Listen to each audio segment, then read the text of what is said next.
A greatest way that you never underrate. I've been on today already. Somebody it's all about Zay from Stereo My Station, your station. With your host, the boss of Anderson Fabulous. Come on, he be the first of his name and the defender of the common people. Back to back with one dance and massacre, aka the smiling assassin. Each and every Thursday from 9 until midnight. We call it I'm not getting the final battle between good and evil. It's all about entertainment non-stop. Iman is in the building, Glamour Records. There are the players. Come on, something about you, then some good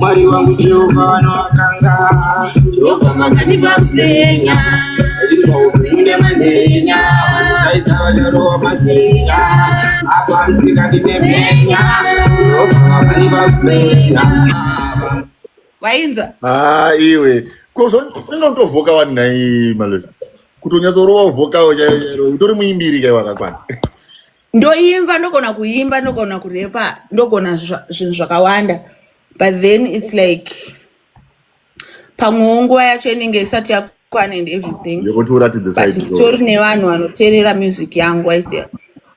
Yeah, man. Jano Star. Ladies and gentlemen, my name is Eshin Quinton Africa, aka the Answer. Right about now. In the Bombo Club building, we got Maloti Mukambo. In the Bombo Club building now. Let's go.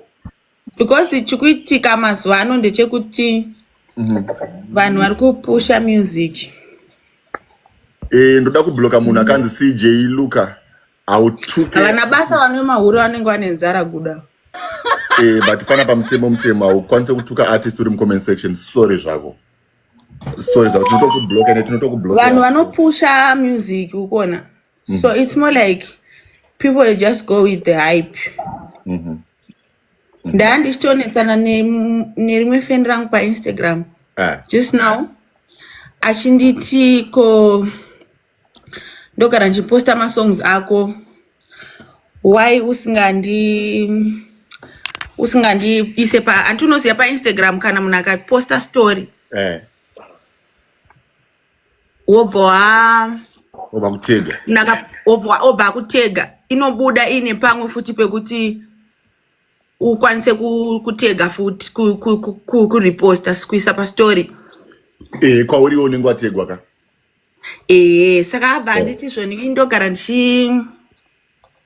ndogara ndichiposta masong ako kwete repost yepaTikTok ndikutaura paInstagram yekuti like ukategwa inopa notification yekuti unongone option yekuti unoisa paningiri pako pastory pako iwewe waisa pastory pako waisiya. Saka ndabva ndamuti zvoni inini I'm a good singer ndoimba zvinonakidza. That's the reason why I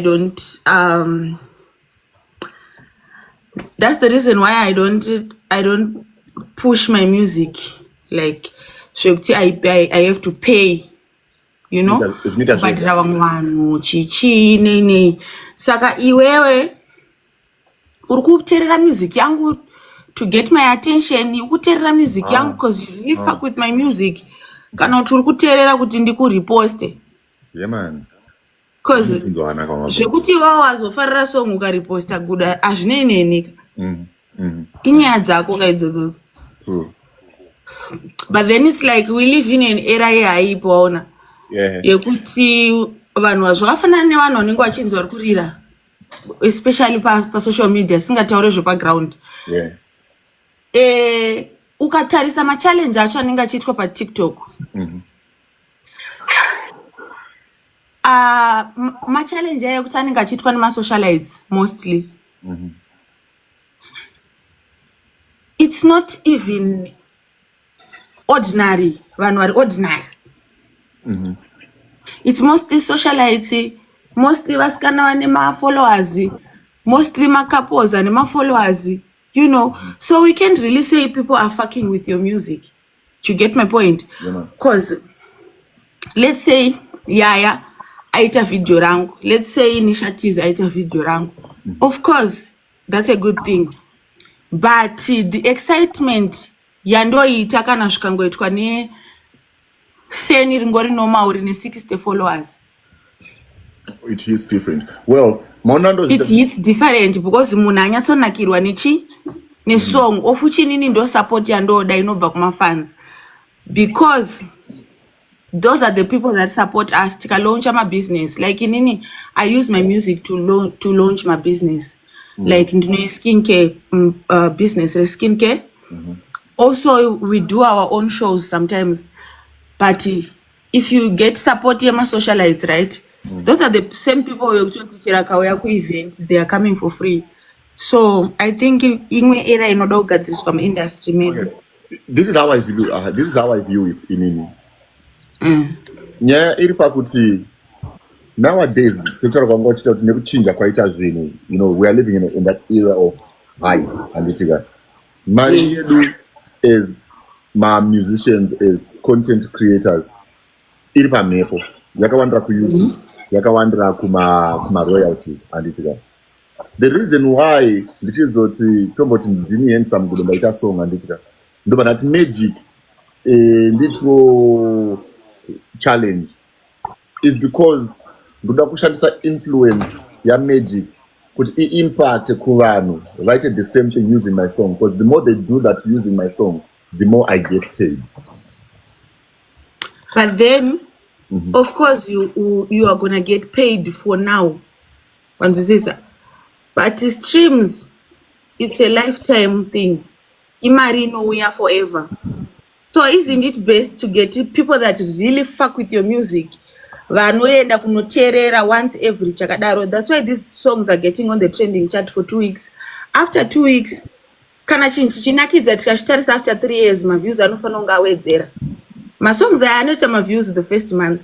After that, anenge asasanyatsofambi. You know? So in the long run, zvinozonetsa ndo zvinozoita kuti vanhu vati mabhadhariro anoita social media manjika inototi chinhu chinenge chaona maviews akawanda panguva shomani achinenge chagadzikwa ipapapo, the more the money. So yes, I understand.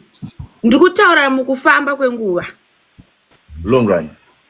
Yes, because let's not live for now cheteka. You have to collect real funds as you go, you know. Okay. My supporters asine kuti uri kurira, whether uchiri kurira kana kuti ucharire. If people genuinely fuck with your music because they like your music, pasina kuhotspotwa, not because the song iri kurira ndangoifarirawo,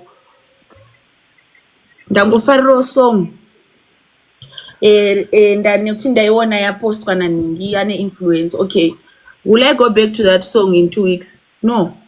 Saka ndo chandiri kutry kutaura kuti mukufamba kwenguva. Saka inini kana ndichida kuzoimboona Maloti ndoita sei? How do I go about it? Ansati ndakuita makolabo, handiri kuona ndonyaya yakazoita kuti tinetsane kana Silent Kill. Alright. Yekuti ndo imwe futi problem iri kuitika pama upcoming artists, you know. Because I can say like ipapo pacho pandaifana kuimba naye ino paindisa pressure kuti ndimbe naye. Ndasina kana 2 months in the music industry. The only song ndakaimba ndega idedete. Ndova ndatomhanya ndova ndanoimba nani na Silent Killer. You feel it in yourself but no, you still need some time to gain the ground and get used to recording and writing music. On my own, nigga. Okay. Alright. I want that. Tichero dai ndakatorekodha naye pamwe song yacho dai ndisandaiburitsa. Ladies and gentlemen, kune vachangoti bata nomboti mutepe screen also kana uri munyowani panapa unobaya kahatini keningiri nako keorange akwako kana kuti make up mufollowa aplatform sikumbonzwa side sisi Maloti Mindende mabatiro anoito basa and how she handles everything in the entertainment industry. So far chonyanya badara chini in music here kana kuti skincare business. Kuside kwangu nini, I can say it's business. Why? Because maybe because ndonyanya prioritize more. apa mazwana tichaite zvekuti anzokusaidi kwangu zvakapera zvekuti kusaidi kwako zvazvo. No, because remember, me and Ulengende, we are not a band. You're not a band? No, artist band. We are two different artists, but then most of the times ndikabhukwa panobhukwa ngende ndotobhukwawo. Saka nekuti tine makolabo futi akawanda tinosongobatanidza set yedu. Do you think kuti pane pamasongs akabuda Ulengende une yausingagone kuimba? Anina song ya Ulengende yandisingazivi, yandisingagona azviite. Wait for Esari tauzedi tomaziva.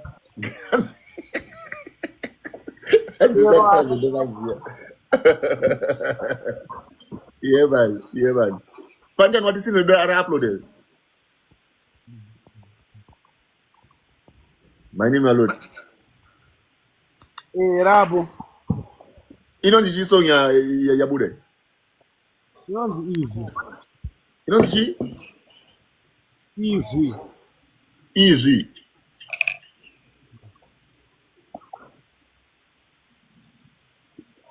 Young Fantan easy. Amana kumbirawo. Zvandokwanisa kuita panapa ndofunga kufarisa but kufarisa kwangu akuzondikwadzisira kufarisa wandawe. Young Fantan. Mashura apa ndiri kuona. Maloti wakasiya maloti zvakadai. Young Fantan. Young Fantan. Hapana kanzimbori mungumongu. Itambaneu kana. Young Fantan. Itai kuti vanhu vaende varozonera mutanyepere vanhu. But iwe, chii yandiri kuona izvi?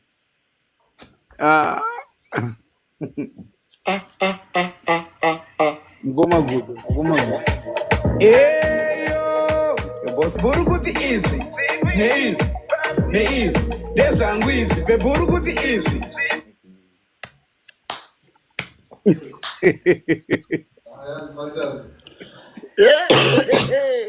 Mashura ari ku YouTube kona.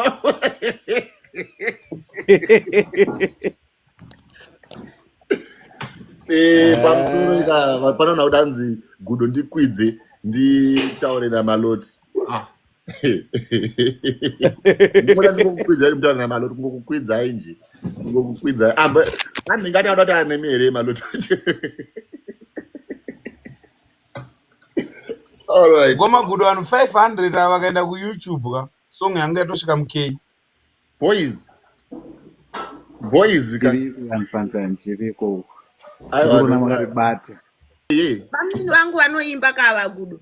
Andorwa mangu mafutero. Hausiwaonere vakarembedza mafuta. Iwe ko zvanenge Ulengende. Ko zvafana anogona munini mangende. Muni ye. Uya anonzi ani manisa rake? Anonzi Dimo afukanya kuti Fatambada. Fatambada. Kumangoma akaru. Saka malo unofarira kudya chiwo like I know kuti vanhu vanenge vakazvitakura ninga ma cravings. What's your favorite food? Inini nhumbu boys ndimunoiona. Inini zvese zvandongoita sina nhumbu ndo zvandongoita ndine nhumbu ndodya chero. But yamfanira chinhu chandinokuombera hangu maoko pano wangu. Unozama kunanganisa zvinhu zvako professional mavideos ako chirekanzi low budget inenge ine quality mpano wangu inenge ine vanhu chaiwo munenge makageza haiwa komborero hakuna chinhu chinonzi low budget maloti autara fair kealeke vanenge vachitopedza ini ndotovareta kudarika ana sapoesa aya mazita aya hapana talent iripo paya kuti low budget ka ndikutraya kuti unenge wachanisa director kuti maybe haasi kudhura kupfuura blacks but ari in a same picture quality or maybe better than the other guys' picture quality. Inenge itori better. Zinenge itori better. Plus kune mavideograph kuita madirector ena music videos. Kune madirector kuita vanobata kamera kuita madirector pabate ipapo. Se ale ndinowadira kuti vanokwanisa kunyorera script. That's being a director. I'm not sure. Ma video akadiko amaona. Kadiki Young Alpha, King Alpha. Mwana wangu anoimba gudu antunomziya. Ko Alpha ne music empana. Ndenda ndombokubvunza kuti ko Alpha. anoimba aripo ako pressure ndeyenyu anotamba bhora futi waiziya saka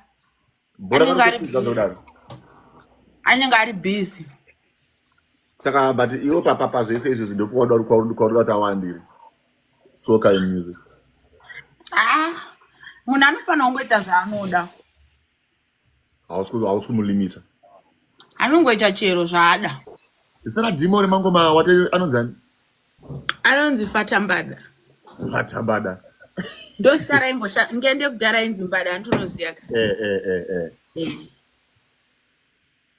aiwa machuna. Ladies and gentlemen, ndiri kukumbirisawo iwe ndandichiti vanhu ava hauna kuti vanyore mucomment section yafandani here ndavaudza ufunge zvakuti ichidhila nemadofu panapa umanaka big up us to music, big up unosofa you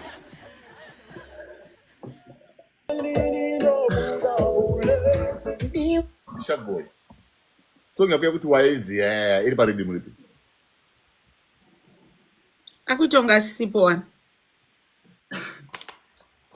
but kana ndiwo maloti tiri kupusha munhu akuenda zvake ndozvandikutaura kakuti nungo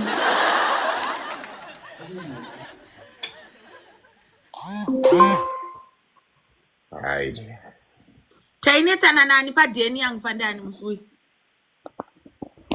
na flex taito mkoma tainetsana na flex t flex taito kuti mfana wayo akasangana neni waiziya yanza Agnes Madini ndine video yangu yandoda kuti mundiposterawo pafacebook penyu ndikati abo munondisendera waiziya pataenda padheni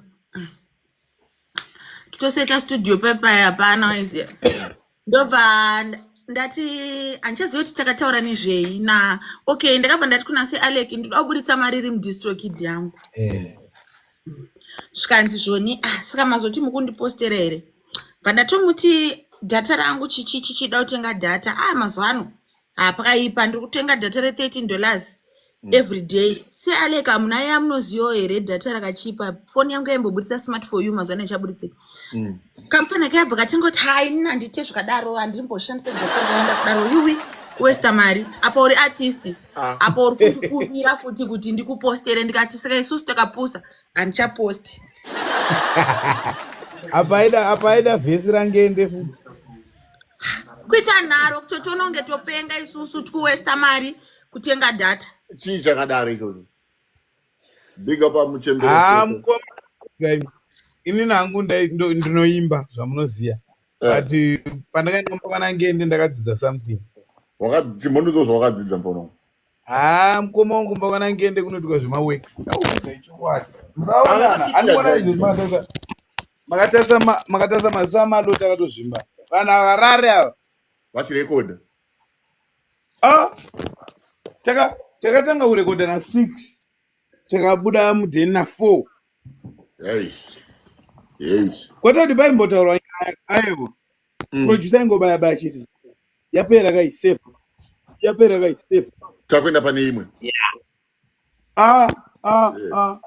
vana varara inini ndaisitandorwa mangoma but ndakazozona ndikuita mafanisi pane vari panapa mana sori zvenyu inini ndasiyana nevamwe vanhu muri panapa pane inini ndinoda magifts ndisenderewo magifts ndiri kukumbirawo gudo chimbondi explainirawo nyaya yemagifts izvi inofamba sei nyenga pamagifts apa pane ndonzi magifts tunowanwa patiktok tunotododo tunotengwa nemari like real money. You actually have to use your bank card to buy magifts iwayo so paunosendewa gift kwauri iwewe kwauri inenge iri mari futi alright maiziya kwauri inenge iri mari futi ndaibata unozongolinka PayPal account yako nebank account nebank rako alright kana you cash out your payment method yaunenge waisa ipapo Ziriseko PCP Mr. Russo makadi zvenyu ndine urombo guys ini ndikangokona wanyora nonsense comment section ndiri kukublock. A big shout out to Luxury, thank you so much. Ndo basa racho kare kuimba iroro iwe saka ufana utogoimba but unoziva kuti I prefer having 2 loyal followers than having 2800 fake one. Ndosaka chibloka vanhu. Saka tisatirodza tingarodza nekublokera malo. Kubloka 2 minutes ago. Inini ndinobloka because why are you on my page if you don't fuck with me? Why are you here kana usiri kunakirwa nezvikuitika? Why is here? If you don't fuck with us, uchishungurudza nedata rako uchisweraenda kumapeji evanhu vasikakufarira apo uri kushandisa data rako. Chinditaurira. Vana ndo vanhu vasina life vari bita vanozoshungurudza vanhu vasina chavavatadzira. Uyu anonzi rude guy anenge nyaya yaudzari ari kuti chii? Mwena hanzi atoti chaudha munhu. Mandi mutsvaga. Hanzi mangoma anoda kushanda pafair but ndakambozama. Since 2013 ukutaura zva 2013 gudomudza kuti nge ndakatanga kuimba kurekodha ane 6 years. Iwe uyu mfana ndanga asingazive kwati takati siri tesere yangu iwe yanzani uyu Sharkboy. Taisa zvagonzo tesere kugeto. Taisa famba here isusu kubva kure. Wakafanana na Chiumaster vaya vakomana vanhu vaya vakabva kure. Vakabva kure. Mavideo anakila tie kudhara maone. Andora tese Sharkboy tese unozviziva wani. Kufika kuti taifamba kubva kuDKT takananga kuna Old Canaan kuya kwataigara. Tese ramba uchingoita anti ndo basa rako here unofanira kuramba uchingoshingirira. Ini ndiri pana kwani izvezvi zvindiri kustreama izvezvi wambona ana pane mna kusenda shumba here panapa but ndiripo. Ndichangodindurikira pabasa rangu. Ndo yacho. Waiziya. Munhu ida graft rako. Hanzi ndine zvekutaura bra. Kota mengida kukwidza wasenda kupi? Mando kukwidza.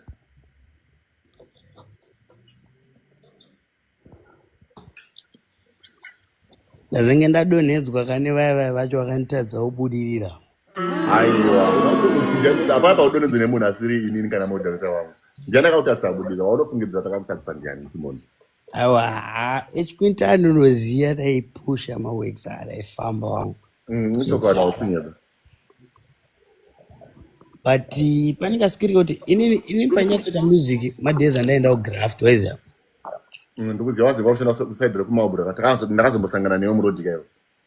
Pana ndakuita ndakansela madezi ayo.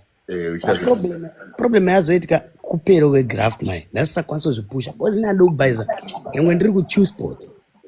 Ndaizvipusha ndaigara nalevels.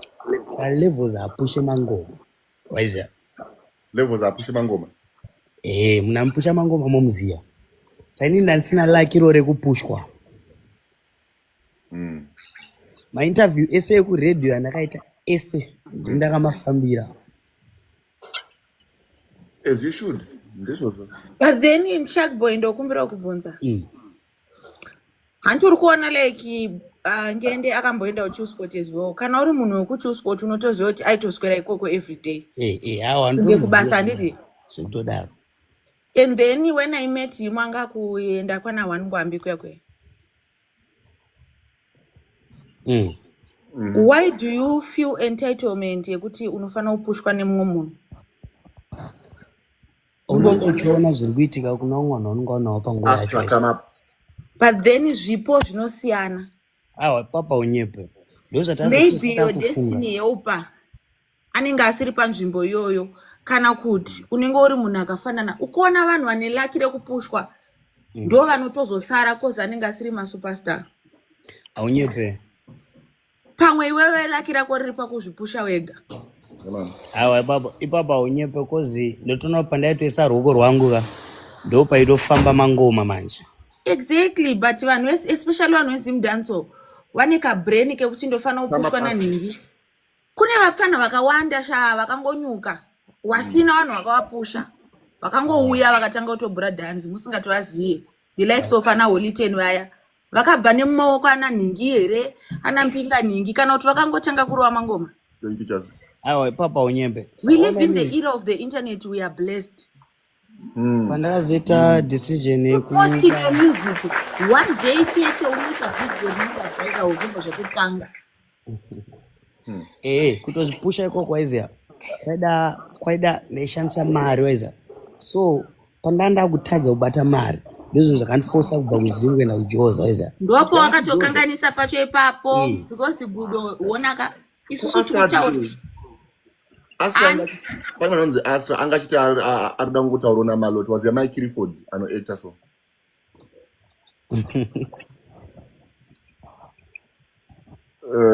paunda kujoza Sharkboy usadaro Sharkboy anti uri kuona munhu uyu achanzi Maloti Nyararamu nachamati mashanda because muri madofo munofunga kuti success kuonekwa une vanhu vari influential kuonekwa uri kuredhiyo ndokunzi uri kushanda shanda. We are the most booked artists in Zimbabwe. Toita zvinhu toita mashow kugowa kwekwa usingambofungira kuti kune vanhu asi basa richitorohwa pakatozara iwe mari dzinokwirira vanhu ndege gudo todzipiwa muZimbabwe munomu iwe haunyebe dzinokwirira vanhu ndege dziya people are misled by the internet neyo style yekuti tofana kupushwa tofana kuenda kuredhiyo ndosaka ndichitoimba zvinonyadzisira because I know kuti success haisi pakuti promota anozikanwa kune mapromota akawanda ane mabhawa wekuti anogona kukubhukira kuti mufadze vanhu unogona kubhukwa nemunhu pamuchato unogona kubhukwa pakitchen party true aiwa ndizvo azvo ndaitonanganisa nevanhu ivava achida kuita profit mwana wamai chingozvipusha wega aiwa unyepa. Yes, if you go on my account mumwe wangu sha zvakafanana nealbum launch takalauncha ma-EP edu nangende bvunza anonzano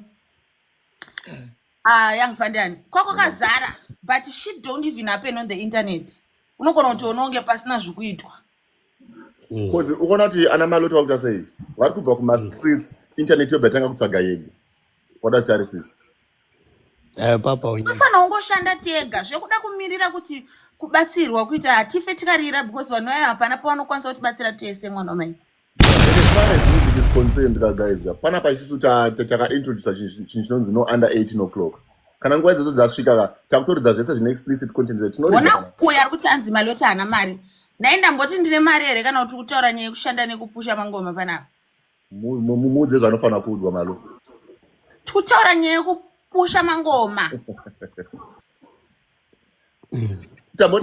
panapa tisi kuti tine mari isusu tiri kuti tinotsvaga ndokati kutaura tinotsvaga ende tinoshingirira pazvinhu zvedu waiziva ndozvandikutaura kuti success haibve kuti wabhukwa kana kuti wabatsirwa naningi unokwanisa ungoita content yako everyday uchingoposta masongo uchitopedzisira wawana mafollowers ako anokufollowa zvakafanana nenisha gudo ndoitonge ndisingarire but ndorira chaizvo pandotoimba masongo angu vanhu vanenge vachitomaimba vese because ndikupushira music yangu muvanhu because tikuziva kuti ndo mune dhiri ndozvandikutraya kutaura iwo haunyepe mani zvakutaura ndo chese chezvimawezi nyaya yekuti dhora tovharwa iya yakaputikira pano wani patiktok ndisina kana kunzi producer ningi kana kuti chii ndo manhanga matete akatorekodwa nefoni taura zvako ini pane masongo atinoziva akatori Mr. T Chinyama zviri sese mudara. Thank you so much for the contribution mudara. Thank you so much. Iwe pane masongo atinoziva isusu akarekodwa nemafoni ngoma dzichirira pane inonzi ndingani ndiende kure moyo yavo yakaoma kasongo kakarira mucovid baba mananga matete same thing masongo anongorekodwa vanhu vari pajit voice note totofamba mademo soja lava akawanda mademo unozviziva enzamu kwekuti hashandi nadzo dzekuda kurova mbavha mutarankumira masamba akandipa chamba high grade inobva kupfuura mbama ukaita munyama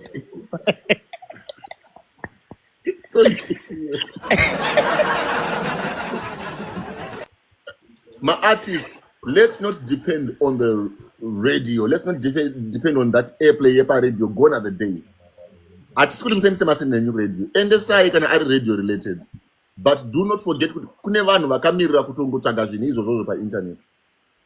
Awa unyepa, papa unyepa. Basa internet boys. Isusu takashanda ku radio zvamunoziva imi mana anachagbo. But we are here now. Because sometimes you know that ngiro dzinotichengeta hadzidi kuona tichiitwa nevanhu unoziva pane dzimwe ngiro dzisingadi izvozvo pane ngiro dzinototi hatitodi kuona munhu wadzo achishandira mumwe munhu wada tuzviite zvinhu zvako wega Ndozvandiri kutry kutaura kuti when you are a great person handiti you are not born to fit in, you are born to stand out, so you forever suffer as long as usingaite zvinhu zvako wega. Kune vamwe vanhu vekuti kubudirira kwavo hakusi pamumwe munhu. unzwa malo mawedzi autotaura manje ka mawedzi ekutoti mubrain dzangu ndiri kutoita reconsider decision ndakaita kuti iri bad ona and I have to act. It's never too late ndokwanisa kukuya. Waiziva fana utongoramba uchitongohadhira pabasa rako uchiposta TikTok, Facebook, Instagram, unenge uchitounganidza mafans mbichana mbichana. Chimwe chinhu chaunofanira kuziva manje about internet ka kana sinhu rako raputika painternet ka radio inotora sinhu rako vorisensa vega kwate panenge panyimba kunyatsa vanopa sensa vega kuti vakwanisa kungochii naiwe dhedhedhe iya inoridzwa kuredhiyo 1 zvisingaite handiti kuona padza madzimai inoridzwa kuredhiyo hazvina basa izvo. Godfather vakasvika pakutonditi nditire dhabhu remahure echinherera ndinangu ndakazoramba.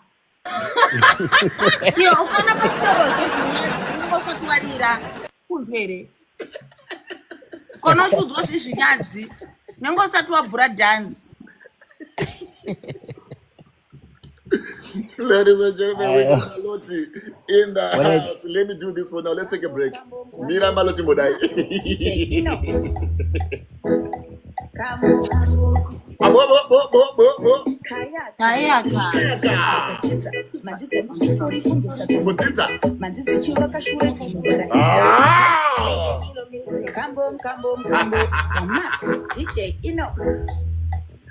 Ladies and gentlemen, she goes by the name of Maloti Rose. Amai Mukambo. Malo in the family. Can I just see Mr. Mukambo feel free to send my gifts to Maloti Apo? I remember as well, Fantam's got something brand new on YouTube. Go and check it out. Available on all musical platforms. Ladies and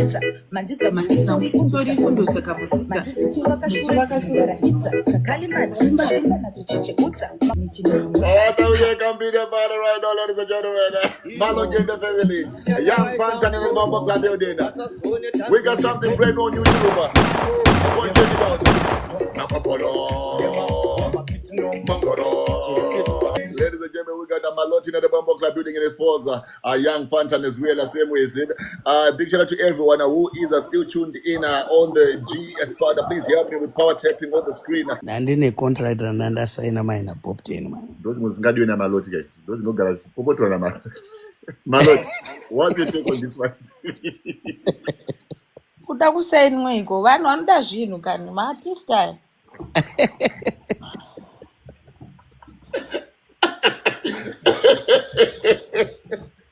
Atarira zvemapepa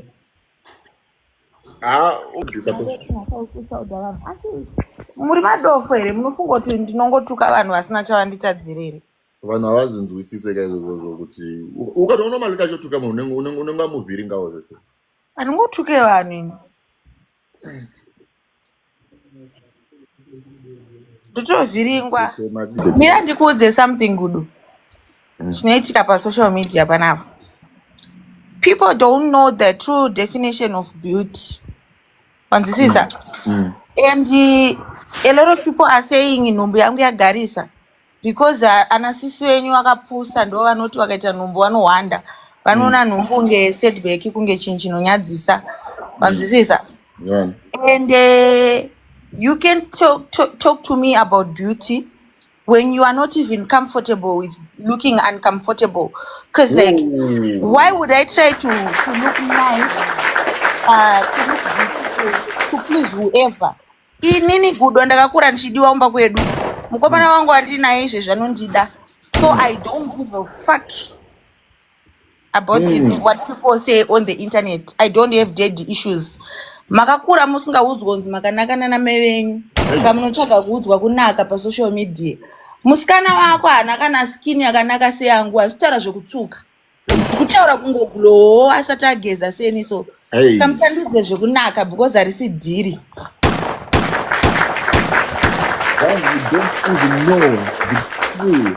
You don't even know the true definition of beauty.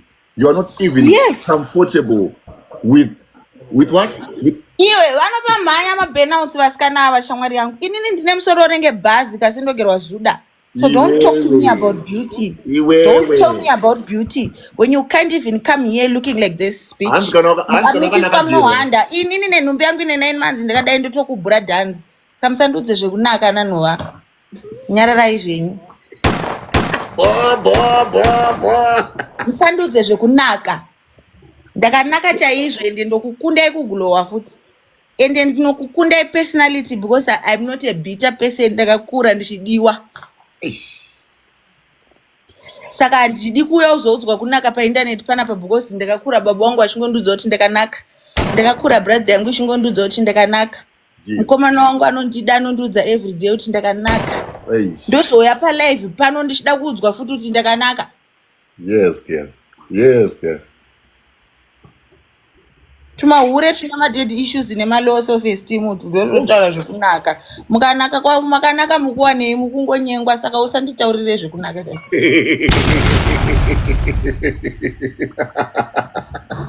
kunaka kupi nekuzvimba kwakaita face because I'm pregnant zve hantiwo ukaita nhumbu wakazvimbawo face here but imhosvo yangu here kuti panga une nhumbu waiwanda enda mupako kudai vakuti nhumbu yamaloti inenge ine 12 months because ndoti chiko because I'm excited about it. Ndasiyana nemi wekuti munoona nhumbu ngesetback ini mwana wangu ndenge ndichitomuda zvakangofanana nemwana wesister yangu ine mwana naSpraga waiziya so vakaita kanenge kunetsana kudai mukoma wangu what sister yako ine mwana naSpraga junior Spraga mwana wesister yangu Sauro mwana junior Spraga waiziya saka anozani edi paakauya kumba aitondibvunza achiti ko Spraga akauya uzoona mwana here chichichi ndikati hana ndobva handiti munofanira kuenda naye anomuona ndikati ukona chinenge chichiitika ndi edi wanaitaura naEDB ndikati ukona chinenge chichiitika futi ndechekuti isusu gudo tazosiyana nevasikana vechibharanzi vaiwaya mwana wacho tesitomudawo saka kutonzi hana kuuya kuzoona mwana kutorabva nejeku because pamwe dai vari kutowirirana mwana anombonza akuenda kuweekend kuchitungwizi apa isusu mwana wacho testichitomudawo ndokusiyana kwangu nemahura man. I didn't know kuti mwana ndo wa junior Spraga ndiwa junior Spraga okay but chechiitika ndechekuti isusu mwana wacho testichitomudawo kagudo ndosikatisikatuwande it's not like muri kutambudzika nekuchengeta mwana muri kushungurudzwa nemwana munotoda kutogara naye mwana uyu so anenge asina kuitirwa futi for the wrong reasons because even way before my sister met Spraga zita iri angatogara achitoti chitomuti mai Sauro achitoti ndikazozvara mwana mukomana ndoda muti Sauro pamwe dai firstborn yake iri mukomana dai akatoiti Sauro wanzisiza. But then it's like a lot of ladies on the internet, they are fake to a point where we can't have real life conversations, you know. They are always talking about, like, to my conversations to the shallow. Wapabata. Asi chinochitika nenhumbu idzi ndechekuti tichitonakirwa chaizvo.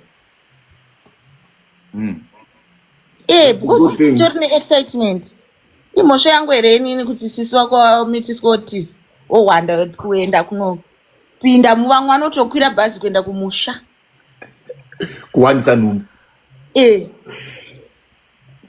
man.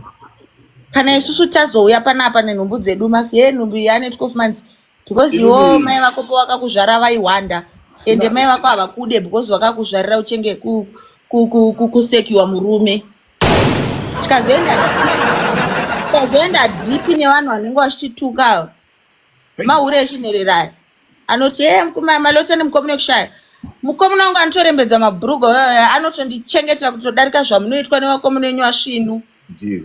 Don't tell me about values and morals. Andi makaona kadadiwa kakaramba Magic, but Magic is a lover boy. That boy was raised by a woman. He was raised by a loving mother, so he respects women. Magic. Kana kadani mskana Hamudyire musaga. Anomushowa off. Anozama kumuda. But anatadiwa akapusa ndono anoonekera. Abva aenda ndobva anomitiswa nekambwa kaya kanonzi King Solomon kaya. Kakutanga kuenda hope. Nenyenye kuti vanhu vanoonekera. Pari pachoice yekunzi magic na paiswa magic nakambwa kaya kane musoro nenge mboro ka King Solomon kaya. Ndotoenda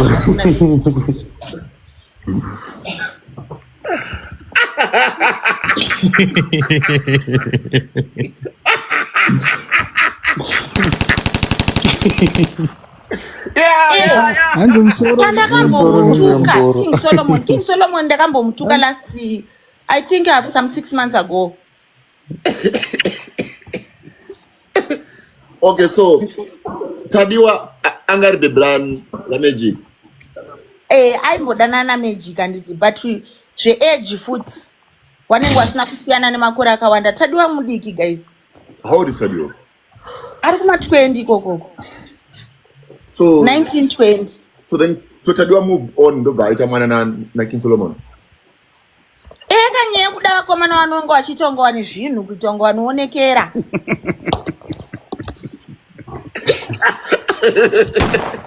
But ndiri kutraya kutaura kuti magic ane mamorals. He respects women. Yeah. Wasikana vaanenge achidana paitodana naTadiwa iyeye aitodana naye achitomuflonta. Achitomushowa off. Alright, even chero zvikanzi Tadiwa ane 23 years. Mudiki stereki zvekuti adana na King Solomon munane 35 years. Ndozvandiri kutraya kutaura. Iye abata arega ndidanana nemunhu anotonga anoonekera. Unooneswa moto nevarume vanoonekera. Vamoda. Akazvarwa King Solomon wangu wa form 2. Kuri kuti King Solo hana chinhu here. Listen to understand madofo. Toda vanhu vanokwanisa kuitika navo general conversation chinzwanana muri ma-IQ enyu ari low imimi ndosikandisingaende live. Tereresai. I'm talking about morals. Morals and values. Budo. I'm talking about someone who respects women. Satataura zvekuti anei. Magic anorespekta vanhukadzi. Hauti wakanzwa kuti musana paitodanana nako kaTadiwa kaya kaitoglowa. Hallelujah. Saka aisamudyira musaga. Iwe nekuda vakomana vanoonekera wakataiwa. Rega ndiende kumukomana anoonekera. Utozonoti vakomana senge varume vanopfeka masutu pasocial media imhata. Vanokuonesa chitsvuku.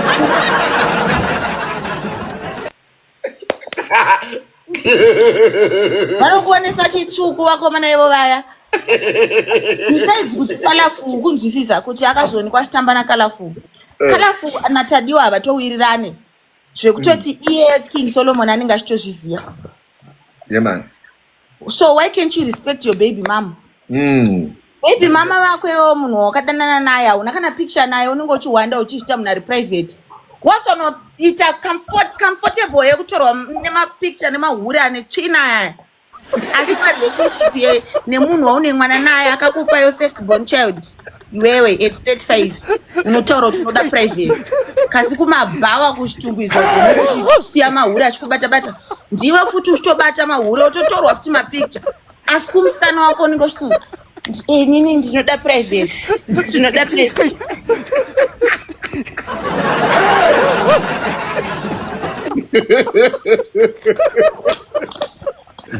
Lord. Amana. Zvikuzidana nayo nevanhu vanokudai. Vanhu vasinganyare nemi. Muri kwabata. Danana nevanhu vanokudai, vanhu vasinganyare nemi. Vanhu vanokuposta. Kwete kungoti wewe ndiwe wega muposta uri murelationship. Unenge uchingoposta.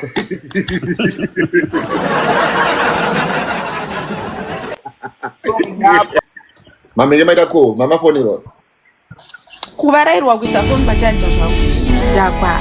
Komana gani.